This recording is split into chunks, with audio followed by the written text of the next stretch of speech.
selamat siang Pak Lukman. Pada kesempatan kali ini kami akan mempresentasikan proyek yang telah kami buat. Di sini kami membuat proyek dengan tema Dempark.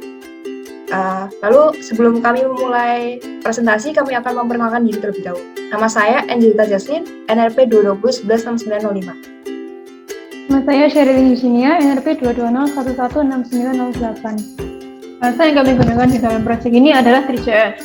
Pertama-tama saya akan menjelaskan basics dari scene-nya. Yang pertama ada scene, yaitu new3.scene biasa dengan color yang diset biru tua. Selanjutnya ada light. Di sini kami menggunakan 3 jenis light, yaitu directional light, ambient light, dan point light. Directional light di sini digunakan untuk meniru cahaya matahari. Lalu ada ambient light yang digunakan untuk mengiluminasi seluruh scene secara sama rata dengan intensitas 0,2 agar tidak terlalu terang. Selanjutnya juga ada point light yang digunakan untuk memberikan cahaya dari satu point ke semua arah. Di sini point light-nya kami set menjadi warna merah dengan intensitas 0,3 untuk memberikan efek kemerahan. Selanjutnya ada kamera. Kami menggunakan new 3 perspektif kamera yang biasa digunakan untuk menirukan pandangan mata manusia. Lalu juga ada renderer. Yang kami gunakan adalah 3.WebGL renderer yang size-nya kami set menjadi window.innerWidth dan window.innerHeight. Ini digunakan agar ukuran scene-nya bisa full screen. Selanjutnya, kita harus mengenablekan shadow map karena kita ingin memberikan shadow di dalam scene-nya. Pertama kita shadow map.enable sama dengan true dan shadow map.type-nya 3.PCF shadow map. PCF shadow map ini performance-nya lebih lambat daripada basic shadow map, tetapi hasil shadow yang dihasilkan lebih halus dibandingkan dengan basic shadow map yang hasilnya sedikit terpixel. Nah, untuk shadow ini hanya ada 3 jenis light yang bisa digunakan untuk memberikan shadow, yaitu directional light, point light, dan spotlight. Di project ini kami menggunakan directional light, oleh karena itu kita harus mengenablekan dulu cast shadow. Selanjutnya kita harus mengatur shadow.mapSize. Shadow.mapSize ini adalah seperti tekstur light, tekstur apa yang dilihat oleh light. Lalu kita harus mengatur width dan height-nya supaya hasil shadow yang dihasilkan bagus. Untuk performance yang lebih baik, map size width dan height ini sebaiknya adalah pangkat dari 2. Karena itu kita menggunakan 1024. Selanjutnya kita harus mengatur shadow.camera left, right, top, dan bottom. Shadow kamera ini digunakan untuk mengatur amplitude atau dimensi dari kamera shadow ini. Semakin jauh dimensinya, semakin besar, maka shadow yang dihasilkan kualitasnya semakin buruk dengan sedikit pinggirannya yang kurang halus. Karena itu kita harus mengepaskannya dengan variabel D sama dengan 100 ini. Lalu kita juga menggunakan shadow.camera.var. Ini digunakan agar saat dilihat dari jauh pun shadow masih bisa ditampilkan dengan baik. Selanjutnya kita juga menggunakan orbit controls untuk melakukan walkthrough di scene ini. Orbit controls ini kita gunakan supaya bisa diputar-putar ke arah apapun, juga bisa melakukan zoom in dan zoom out. Lalu kita melakukan control.enable damping yang diset sama dengan true agar saat diputar memberikan efek yang lebih berat dan tidak seperti langsung terputar jauh.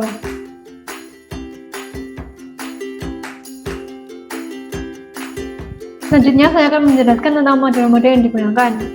Dalam scene ini ada 3 model utama, yaitu Ferris wheel, carousel, dan sling. Untuk mengimport model ini kami menggunakan OBJ loader. OBJ loader 3JS bisa kami gunakan langsung seperti code example ini. Tinggal mengimport dari node module, lalu loader.node diikuti dengan URL modelnya, lalu ditambahkan ke scene. Di sini juga sama, kita menggunakan obj loader.load dengan model /string.obj. Ini adalah melakukan load untuk bagian cincin dari Ferris wheel. Lalu sebelum kita add ke dalam new3.groupWheel ini, kita melakukan object.reference function child. Di sini kita gunakan untuk mengecek apakah child ini adalah mesh. Jika memang mesh, kita akan mengubah materialnya menjadi mesh form material. Mesh di dalam 3JS memiliki 2 parameter, yaitu geometri dan material. Geometrinya akan digunakan dari hasil load obj loader, Lalu untuk materialnya kita menggunakan new3.mesh.material dengan color yang diset hexadesimal EBA3AE. Kita menggunakan mesh foam material agar hasilnya bisa lebih merefleksikan cahaya dan menghasilkan shadow yang lebih bagus. Memang dibandingkan dengan mesh standard material atau mesh basic material, foam material ini performance-nya sedikit lebih buruk, lebih lama untuk di-load, tetapi hasilnya jauh lebih bagus. Selanjutnya, kami melakukan cast shadow dan receive shadow, semua di-enablekan menjadi true agar bisa memberikan shadow dan juga menerima shadow dari objek lainnya. Setelah itu baru kita add ke dalam objek. Untuk model-model yang lainnya juga sama, kita load dengan OBJ loader lalu mengeset positionnya. Yang sedikit berbeda adalah untuk texture. Seperti ini. Misalnya ini kita menggunakan map.metal.map-nya adalah metal sheet texture. Di sini untuk load texture kita menggunakan new texture loader. 3JS texture loader sama seperti OBJ loader tadi, bisa langsung diimport dari node module dan langsung digunakan dengan texture loader.load diikuti dengan URL texture-nya.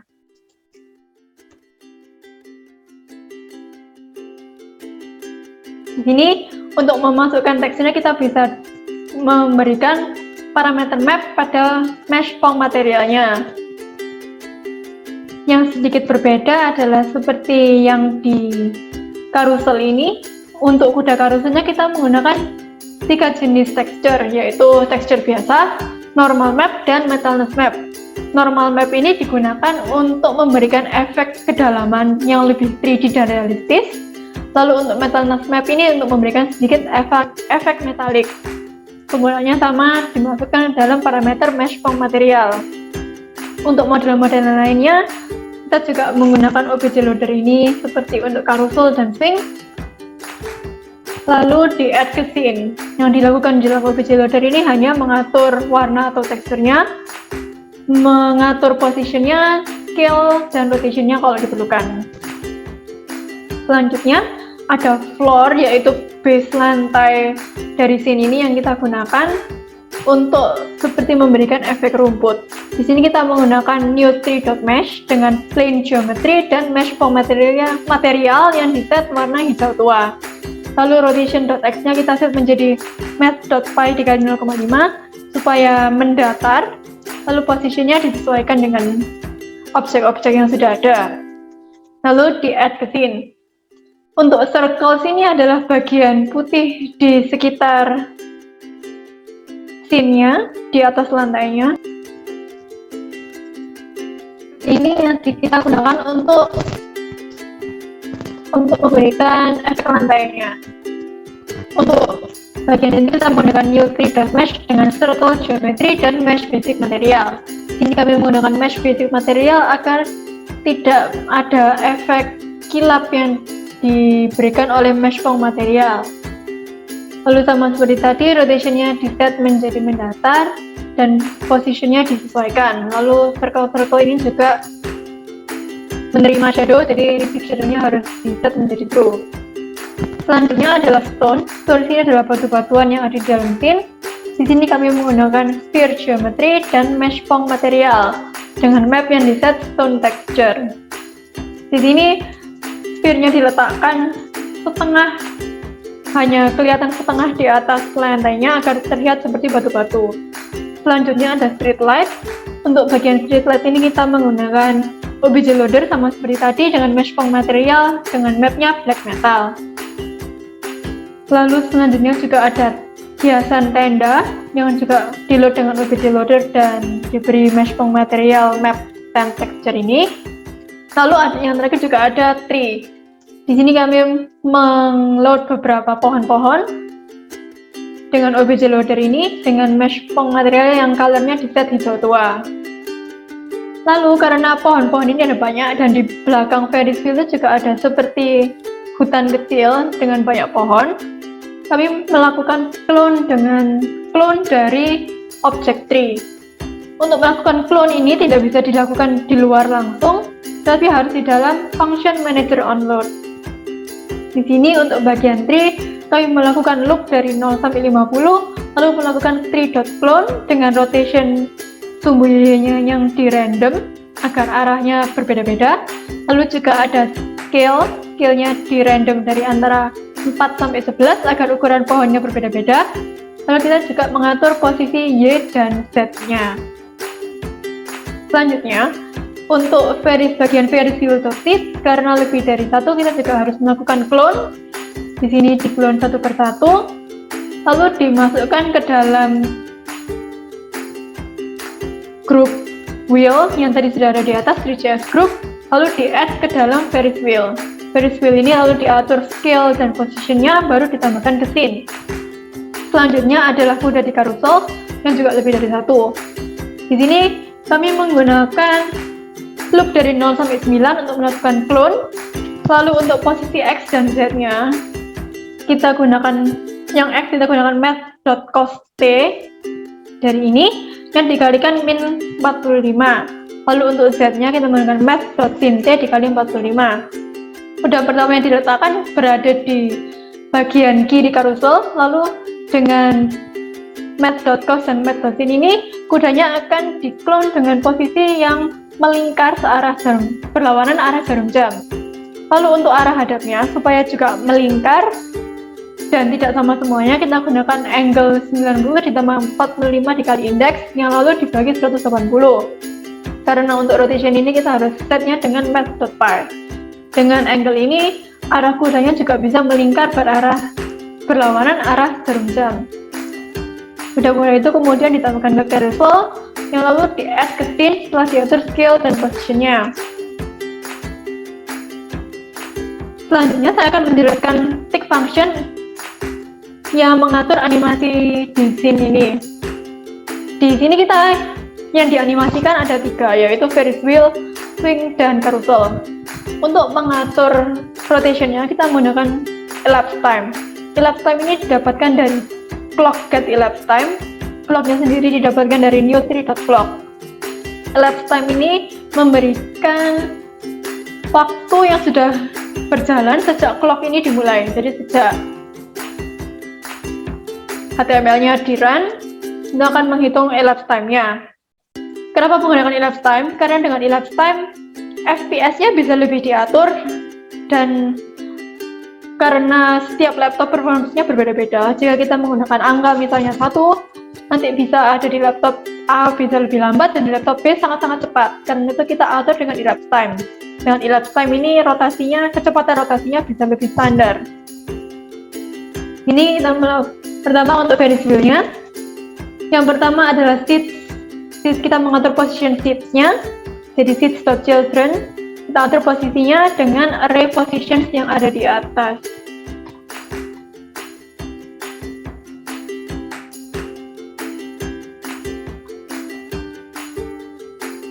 Ini array positions ini mengatur seats-nya yang sudah disesuaikan dengan garis-garis yang ada di model ring.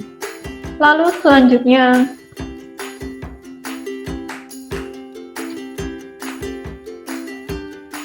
kita mengatur rotation wheel-nya. Yang kita putar di sini adalah cincin dengan seat-nya. Kita atur rotation sumbu set-nya sesuai dengan elapsed time. Lalu untuk semua seats-nya, jadi seats.children-nya, kita atur juga rotation set-nya berlawanan dengan elapsed time, supaya seats-nya tidak ikut bergerak searah dengan wheel-nya. Jadi seats-nya bisa diam di tempat, yang juga diatur dari sini. Jadi dia tetap posisinya tegak. Selanjutnya ada swing. Swing-nya kita lakukan rotation sumbu Y-nya dengan elapsed time dikali min 1. Elapsed time ini rotationnya berlawanan arah jarum jam, sehingga kalau kita kalikan dengan min 1 akan searah dengan jarum jam. Lalu untuk carousel, rotation sumbu Y-nya sesuai dengan elapsed time. Lalu untuk kuda di carousel, bisa kita lihat memiliki efek sedikit naik turun. Itu dilakukan dengan mengatur position.y-nya. Sudah ada array horse translate yang isinya 0,1 untuk semuanya. Jadi saat awal pertama kali dijalankan, semua kuda akan bergerak ke atas, yaitu 0,1. Lalu jika posisinya sudah lebih dari 10, dia akan mengganti horse translate-nya menjadi min 0,1 agar kudanya bergerak turun. Lalu kalau sudah kurang dari sama dengan 0 akan dikembalikan menjadi 0,1 dan kudanya akan kembali bergerak naik. Child position.y-nya lalu ditambahkan dengan horse translate dengan indeks sesuai. Karena itu kudanya bisa memiliki efek naik turun. Lalu di dalam function tick ini juga ada renderer yang merender scene dan kamera. Lalu juga ada window.request animation frame tick. Oke, selanjutnya saya akan menjelaskan tentang bagian swing di sini atau ayunan. Di sini kita lihat swingnya dia bergerak secara berlawanan arah. Lalu ada juga tempat duduk yang warnanya berbeda-beda untuk setiapnya.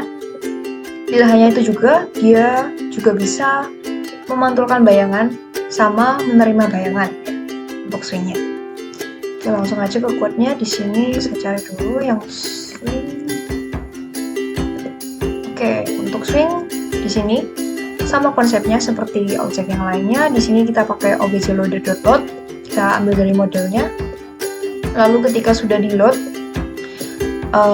posisi objeknya, saya set menjadi min 11 untuk X-nya, min 7 untuk Y-nya, min 11 untuk Z-nya, agar dia posisinya bisa di bagian pinggir sini, di kiri. Itu untuk posisinya. Lalu saya lakukan traverse ini atau kita telusuri objeknya, kita telusuri chart-nya. Kalau misalnya chart-nya adalah sebuah mesh, ya, maka kita cek lagi. Kalau misalnya nama childnya itu kita substring 0 sampai 2, itu adalah SW, karena untuk yang bagian tempat duduk ini depannya dia adalah SW. Maka chart material kita pakai new tree.meshpong agar dia bisa lebih mengkilap. Gitu. Lalu untuk colornya kita random di sini pakai matte random dikalikan dengan hexadesimal putih, ya, agar dia bisa tercipta warna yang terang dan random. Lalu setelah itu, kalau misalnya dia bukan seat, ya, dia bukan tempat duduk, maka kita buat warnanya jadi warna pink seperti yang terlihat di sini swingnya. Gitu. Terus ini ada cast shadow sama receive shadow. Jadi bedanya cast shadow sama receive shadow ini, kalau cast itu dia bakal memantulkan bayangan, tapi kalau misalnya receive shadow dia bakal menerima bayangan. Kita set semuanya di true, kita aktifkan. Lalu selanjutnya kita di sini saya beri nama jadi swings, ya. Terus ada kita scale di sini biar dia lebih besar kelihatannya. Kita scale jadi 1,3 sama 1,3. Lalu kalau sudah, kita add ke dalam scene kita di sini swingnya agar bisa ditampilkan di sini yang kita lihat di sini. Nah, terus untuk pergerakannya itu gampang. Kita tinggal di sini Nah, ini kita cek aja apakah swingnya itu 0. Kalau misalnya dia nggak 0, maka tinggal kita rotate berdasarkan sumbu Y, karena kita mau rotate dari sumbu Y axis di sini. Kita rotate. Lalu rotate-nya kita set sama dengan elapsed time dikalikan dengan min 1 karena kita mau berlawan arah. Jadi harus dikalikan dengan min 1. Gitu untuk swingnya. Oke, selanjutnya saya akan melanjutkan lagi bagian hover pada Ferris wheel. Nah, di sini terdapat Ferris wheel yang kalau misalnya kita hover, dia state awalnya diam, ya. Lalu setelah kita hover, kita masukkan pointer kita ke dalam Ferris wheel ini, maka dia akan berotasi. Dan setelah kita tinggalkan Ferris wheel ini, pointer kita keluar dari Ferris wheel ini, maka dia akan berhenti berotasi. Nah, itu caranya bagaimana. Untuk mewujudkan efek yang tadi, kita pakai konsep yang namanya recaster. Nah, recaster ini sudah disediakan oleh 3JS, ya. Jadi, kita bisa langsung tinggal pakai aja. Nah, apa itu recaster? Jadi recast itu bisa disebut juga sebagai object picking. Object picking itu proses untuk menentukan objek mana yang sedang diklik atau disentuh oleh user melalui pointer. Jadi di sini saya sudah mencari gambar tentang recaster. Nah, recaster akan memancarkan sebuah garis yang tidak terbatas dari kamera kita. Lalu kita menembus ke screen coordinate di sini, koordinat mouse.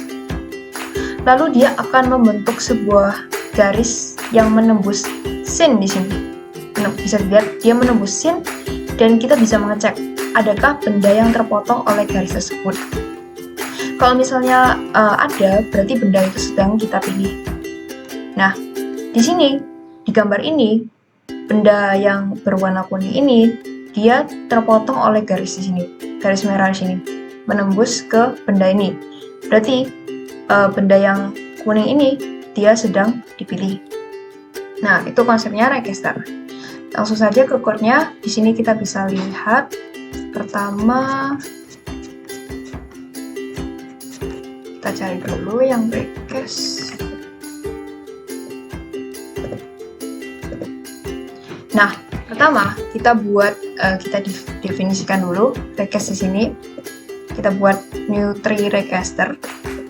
Lalu juga kita harus menyimpan posisi mouse kita ya. Mouse X sama mouse Y kita simpan di dalam array mouse ini. Lalu kita set selected-nya sama dengan 0. Selected ini untuk menandakan objek mana yang sedang kita pilih. Lalu di sini kalau misalnya sudah kita inisialisasi semua, kita akan memberikan suatu event listener ya ke menggunakan JavaScript. Di sini mouse move ini sama dengan hover. Nah, jadi dia akan mendeteksi kalau misalnya ada hover yang dilakukan oleh mouse, maka akan dilakukan fungsi di dalam sini. Pertama kita buat mouse X sama mouse Y di sini ya, yang di set dengan suatu value di sini bisa kita lihat. Nah, value di dalam sini itu hasil kalkulasi dari mana? Nah, perlu diingat kalau misalnya kita cari screen coordinate di sini. Nah, mouse kita itu sedang menghover di screen coordinate. Sedangkan kalau di 3JS itu dia mendeteksi dari clip space-nya. Kalau misalnya screen coordinate di sini, bisa kita lihat dia itu posisi 0,0-nya itu dari kiri atas di sini sampai ke dari lebar sampai ke lebar screen kita. Di sini misalnya lebarnya 300, jadi posisinya dia 0 sampai 300. Sedangkan kalau misalnya di request itu sendiri, dia menggunakan clip space coordinate yang dimulai dari -1 sampai 1, bukan dari 0 sampai 300 atau ukuran dari screen kita. Jadi harus kita normalisasi terlebih dahulu. Kita harus memindahkan dari yang semula di posisi 0,0 di sini menjadi di tengah di sini 0,0-nya. Lalu yang min 50 ini kita ganti jadi -1. Lalu yang 50 di sini kita ganti jadi 1. Nah, untuk menormalisasikannya itu kita harus memakai rumus ini. Kita hitung dulu rasionya berapa. Ya, rasionya lalu dikalikan dengan 2 lalu dikurangi dengan 1. Ya, sama dengan yang mouse Y juga, sama konsepnya seperti itu. Lalu selanjutnya kita harus menambahkan informasi kepada request kita dengan cara request.setFromCamera. Yang pertama kita masukkan mouse kita, karena yang perlu dalam request ini adalah mouse sama kamera kita. Lalu selanjutnya di sini kita buat let item sama dengan request.intersectObjects, lalu variable.children. Nah, ini gunanya untuk mendapatkan semua objek yang berpotongan dengan apa yang menjadi parameter di sini. Di sini parameternya adalah variable.children. Jadi kan kita maunya mendeteksi yang variable aja ya. Kalau misalnya kita mau mendeteksi semua scene di sini, maka ini kita ganti jadi scene.children, bukan variable.children. Lalu kita cek apakah ada items yang berpotongan dengan cara items.length lebih besar 0, karena return dari items ini adalah sebuah array. Jadi harus kita cek apakah array-nya tuh kosong atau enggak. Kalau misalnya enggak kosong, maka kita iterasi items.forEach-nya. Lalu kita set selected-nya sama di .object di sini. Tapi kalau misalnya dia kosong, maka selected-nya kita beri 0. Agar jika kita tidak menghover Ferris wheel-nya lagi, maka Ferris wheel itu akan berhenti beroperasi. Oke, langsung saja ke gerakan di sini. Kita bisa lihat di line 1046. kita cek apakah selectednya sama dengan 0. Tidak sama dengan 0. Kalau misalnya tidak sama dengan 0, maka kita rotasi wheel-nya. Kita rotasi Ferris wheel-nya. Rotation berdasarkan rotation set di sini. Lalu ini untuk rotasi setnya, seperti yang tadi sudah dijelaskan. Nah, itu untuk yang bagian Ferris wheel. Lalu selanjutnya saya akan menjelaskan program untuk membuat bintang terang seperti yang ada di belakang sini, yang dia tersebar di berbagai posisi. Nah, pertama kita lihat ke code-nya dulu. Untuk yang bintang ada di code. Nah, ini. Pertama karena bintang ini ada banyak jumlahnya, jadi saya buat array tampung di sini untuk menampung semua bintangnya. Selanjutnya saya set jumlah partikel bintangnya menjadi 150 karena saya ingin membuat bintang sebanyak 150 buah. Lalu di sini saya menggunakan buffer geometry dan saya membuat material di sini dengan warna putih. Jadi colornya saya set menjadi warna putih, size-nya 20 agar dia bisa lebih besar. Lalu di sini map, kita pakai texture loader untuk mengeload gambar particle.png sebagai teksturnya. Nah, ini adalah gambar partikelnya. Klik ke code, lalu di sini blendingnya saya buat 3 dot additive blending agar dia bisa mengurangi warna hitam background partikelnya itu supaya nggak terlalu kelihatan, dan transfernya saya buat true itu agar dia bisa transparan. Nah, selanjutnya saya lakukan loop di sini ya sampai jumlah partikel dari 0 sampai kurang dari jumlah partikel untuk membuat bintangnya itu. Lalu saya acak posisi XZ-nya di sini. X-nya saya buat mat random dikalikan dengan string width agar dia bisa tersebar. Lalu Y-nya juga saya buat dengan kalkulasi ini, Z-nya juga sama. Lalu saya cek kalau misalnya X-nya kurang dari 1000, maka saya kalikan dengan min 1 agar dia bisa tersebar di posisi kiri sampai ke kanan. Lalu Z-nya juga sama, agar dia bisa tersebar di posisi depan sama belakang. Selanjutnya saya push ke array tampung di sini. X, Y, Z-nya saya push ke dalam array tampung. Lalu di sini saya buat sebuah const vertices ya, yang nilainya ada float 32 array karena untuk mengepaskan ke dalam ke atribut posisi ini kita harus butuh yang namanya float 32 array. Jadi ini saya konversikan dulu ke dalam float 32 array. Lalu di sini geoparticle yang sudah kita buat dengan buffer geometry ini, kita set atributnya yang position sama dengan new 3.buffer attribute. Ini vertex kita masukkan ke sini yang vertices. Lalu di sini 3 bisa dilihat, 3 itu artinya satu vertex berisi 3 nilai. Jadi setiap kali dia mengambil satu nilai itu isinya ada 3. Lalu selanjutnya sini particles kita buat dengan new 3 points. Lalu kita masukkan buffer geometrinya di sini dan sama materialnya di sini.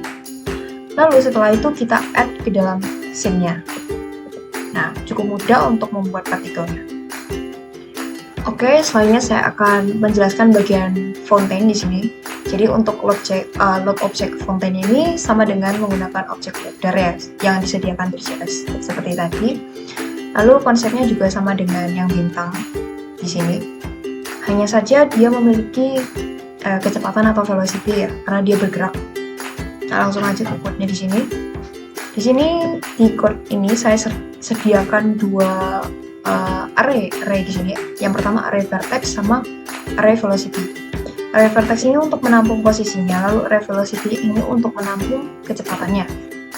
Lalu setelah itu saya melakukan iterasi dari 0 sampai dengan jumlah airnya. Di sini jumlah airnya saya buat 100 ya.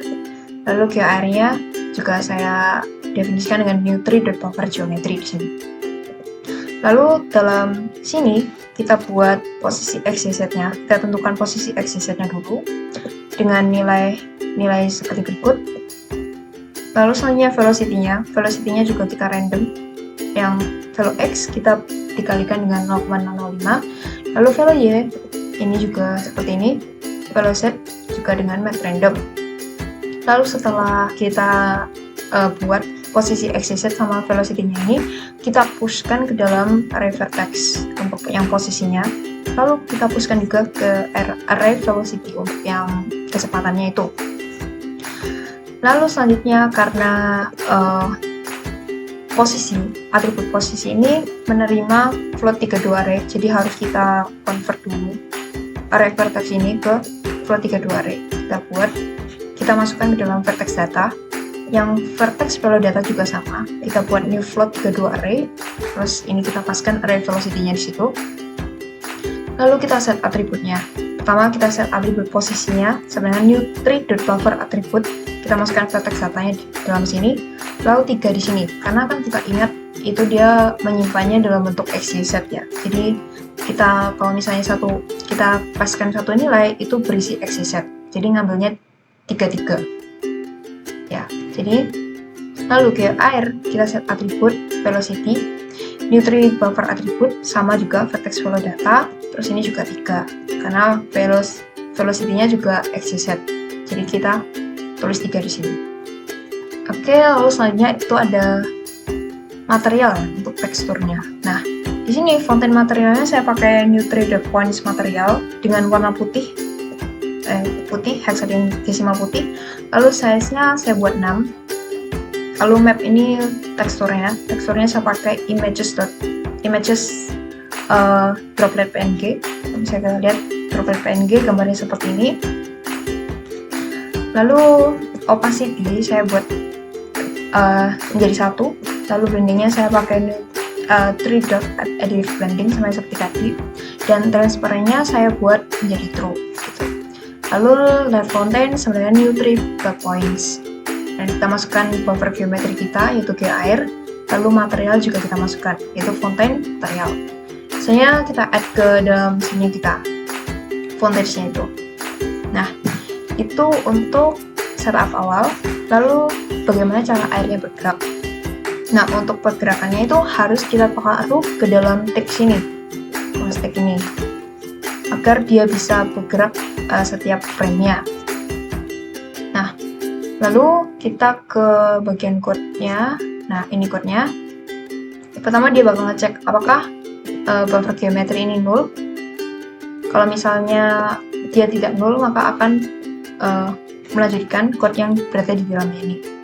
Pertama kita harus mendapatkan atribut posisi, array atribut posisi sama velocity-nya.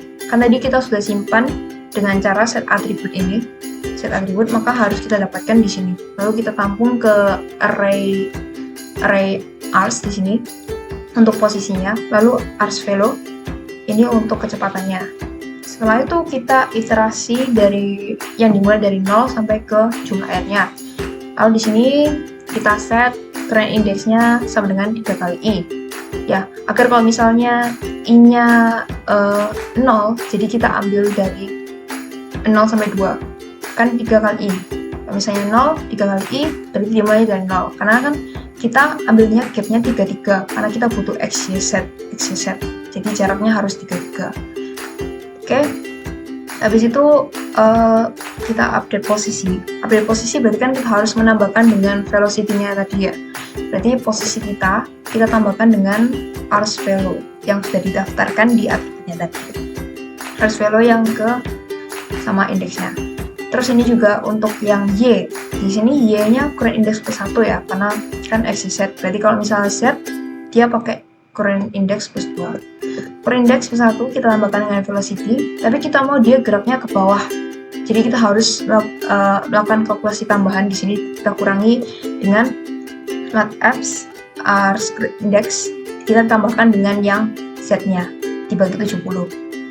Nah, setelah itu kita harus mengecek kalau misalnya airnya sudah berada di posisi yang titik paling bawah. Di sini batasnya kita set min 8 ya misalnya batasnya. Jadi kalau misalnya posisi y kita di sini plus 1 ya, berarti y kita itu kurang dari min 8, maka kita reset semuanya. kita reset posisi X kita jadikan dengan array vertex current index, terus parse current indexnya juga sama kita set, yang Y-nya juga sama kita set, yang Z-nya juga kita kembalikan ke posisi awal.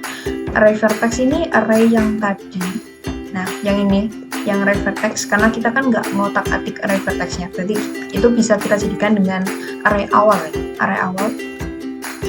Lalu di sini array velocity-nya juga sama, kita reset menjadi array velocity yang tadi, array velocity. Dan jangan lupa untuk mengeset attribute position needs update-nya dengan cara true, agar kita bisa merubah posisi array-nya, posisi vertex-nya. Nah, itu untuk yang bagian air mancur. Oke, selanjutnya saya akan menjelaskan tentang bagian kembang api ya. Jadi untuk kembang api itu sendiri, konsepnya saat dia pertama kali meluncur ke atas, dia cuma meluncurkan satu api. Seperti ini. Yang nanti kalau sudah pada titik tertentu, dia akan meledak, dan api yang tadi diluncurkan akan meledak menjadi anak-anak api. Sehingga untuk kembang api di sini kita ke code-nya dulu. Saya membuat dua kelas. Yang pertama kelas api sama kelas kembang api. Karena kembang api itu sendiri terdiri dari api-api ya, tadi yang sudah saya jelaskan. Jadi nanti di kelas kembang api akan memiliki array api di sini. Oke, pertama kita cek dulu yang kelas kembang api. Nah, untuk kelas kembang api ini kita cek dulu di bagian konstruktornya di sini. Di konstruktornya ini dia bakal menerima suatu scene yang kita gunakan dalam project ini. Lalu kita inisialisasi di scene sama dengan scene. Lalu kita akan memanggil prosedur init. Nah, init itu adalah inisialisasi awal. Jadi di dalam init ini kita set apinya, karena kita simpan api-apinya ke dalam suatu array. Lalu jumlah ledakan api yang kita mau itu kita random dari 30 sampai 60. Lalu posisi ini kita set menjadi min 300 karena dia dimulai dari posisi paling bawah kembang apinya, dari bawah ke atas. Jadi pertama Y-nya kita set jadi min 300. Lalu kita set dis meledak karena dia statusnya ada meledak sama belum meledak. Jadi meledaknya kita set menjadi false pertama. Lalu di gravitasi kita buat jadi new tree.vector 0, 0,3. Kita manipulasi di bagian Y-nya. Lalu ini 0. Jadi di gravitasi ini percepatan gravitasi yang akan mengurangi kecepatan nantinya. Ya, jadi ini kita set menjadi min nilainya di sini.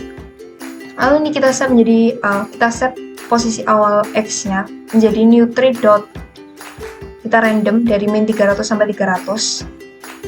Lalu kita inisialisasi kembang api kita yang sekarang menjadi new api. New api ini nanti saya akan jelaskan di atas ini.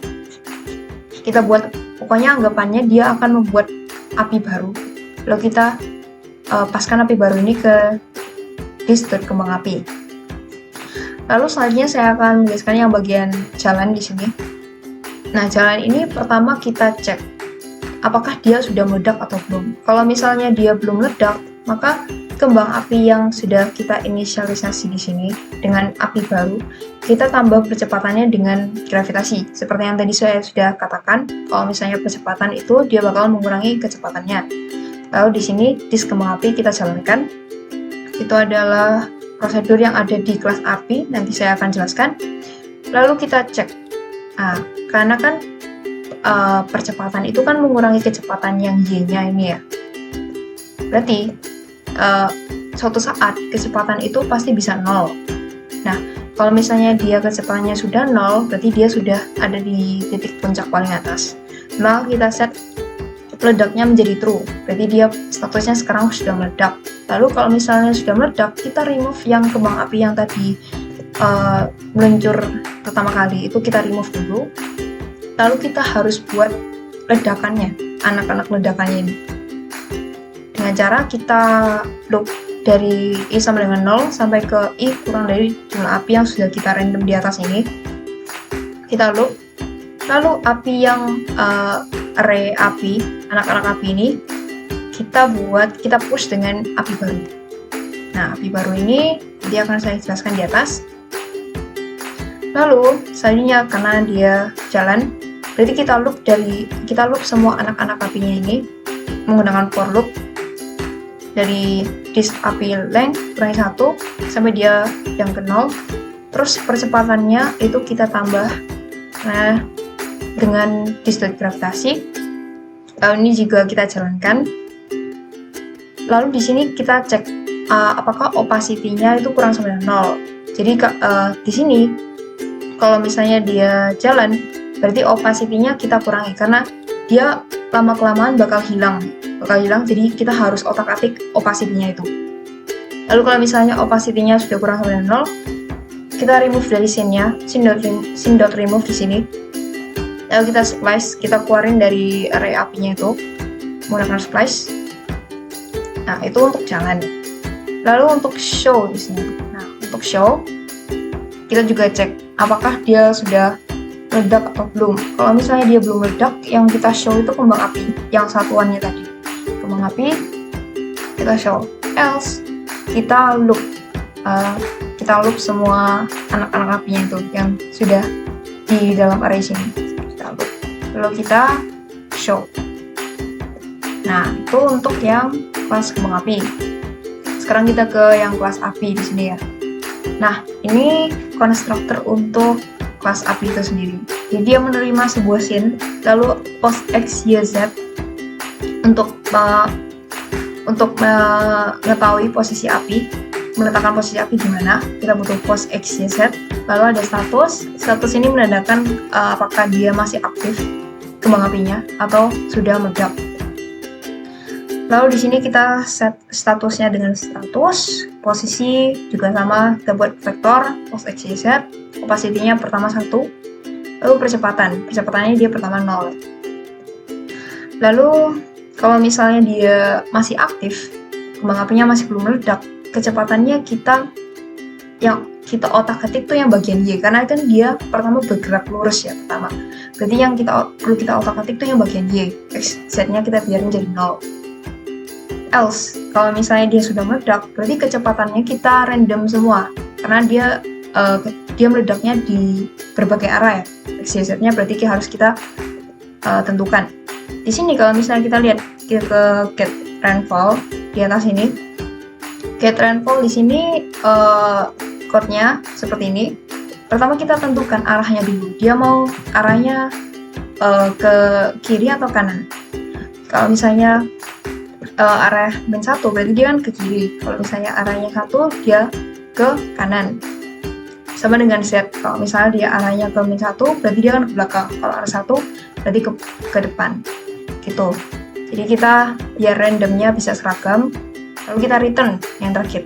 Return yang sudah kita tentukan di sini, maka random dikalikan 3 dikalikan dengan arah dikalikan dengan 5. Lalu kembali lagi ke code-nya di sini, berarti kecepatannya sudah kita set. Nah, kalau kita sudah set up di atas di sini, tinggal kita buat mesh-nya. Nah, mesh kan itu membutuhkan geometri ya, geometri sama material. Nah, pertama kita buat dulu geometrinya. Geometri baru kita set dengan 0. If this dot status, berarti dia masih aktif, berarti dia saya buat dengan new 3D-sphere geometry.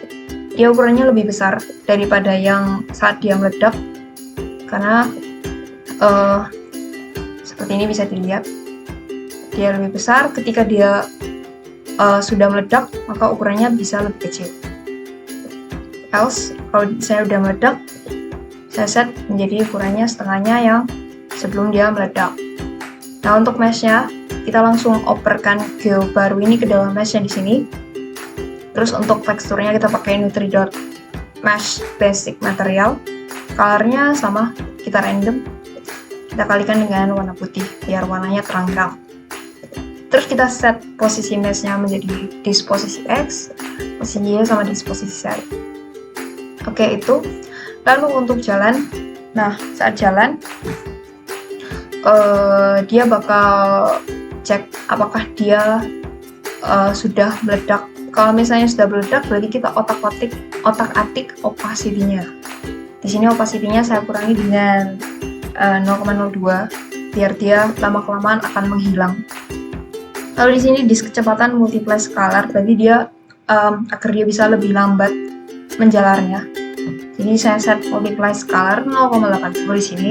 Lalu kecepatannya saya tambah dengan percepatan gravitasi yang tadi. Lalu mass position-nya saya add dengan kecepatan. Sini kecepatannya sudah ditambah dengan percepatan. Lalu posisi disk posisi juga kita add dengan disk kecepatan. Lalu percepatannya kita kembalikan ke 0 lagi. Nah, terus ini untuk bagian jalan. Lalu kita juga show di sini. Show di sini kalau misalnya dia sudah meledak, berarti opacity-nya harus kita sesuaikan dengan yang sudah kita set tadi, yang sudah kita kurangi. Berarti mesh material dan opacity kita set dengan disk opacity ini. Lalu kalau misalnya dia belum meledak, maka opacity-nya akan selalu 1. Gitu. Lalu terakhir kita add ke dalam scene. Nah, itu sekilas mengenai kembang api. Untuk yang bagian terakhir. Nah, bagian terakhir di sini kita ini ya. Untuk pergerakannya. Jadi kemunculan kembang api ini kita random. Kalau misalnya dia chance-nya atau probability-nya itu kurang dari 0,1, maka baru kita push ke firebox, ke array firebox kita. Ini kembang api di sini. Lalu kita loop dari kembang apinya dan kita jalankan kembang api itu dan kita show. Nah, kalau misalnya dia udah meledak sama panjang anak apinya tuh sudah, kan tadi anak apinya kita splice semua ya. Kalau misalnya dia udah nggak ada anak apinya lagi, maka firebox-nya ini kita tinggal splice di sini. Nah, itu untuk bagian kembang api. Nah, mungkin sekian dari presentasi kami. Terima kasih.